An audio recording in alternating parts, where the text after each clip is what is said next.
আল্লাহ বলেন একটা সময় আল্লাহ তার নাফরমান বান্দা আল্লাহর পথে আসুক, এটা আল্লাহ চায় না। গুনাহ যখন বেড়ে যায়, নাফরমানি যখন বেড়ে যায়, সীমা যখন অতিক্রম করে, আল্লাহই তখন ফয়সালা দিয়ে দেয়, ঠিক আছে আর লাগবে না, অনেক দিন তোকে বলাইছি, পৌঁছাইছি আমার কথা, তুমি কোনো পাত্তাই দিচ্ছ না, ঠিক আছে নাফরমান আর লাগবে না। ওয়াকিলা কুদু মাআল কাঈদিন, আল্লাহর পক্ষ থেকে বলা হয়, হে নাফরমান, হে বেঈমান, আমার যেই সমস্ত বান্দা আমার ইবাদত থেকে বসে আছে, আমার ইবাদত বাদ দিয়ে বসে আছে, যা তুমি নাফরমানও ওদের সাথেই বসে থাকো, যাও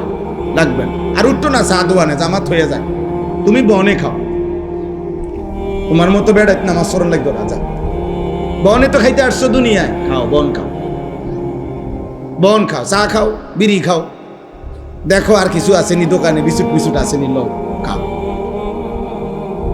তুমি মোবাইলেই টিফো,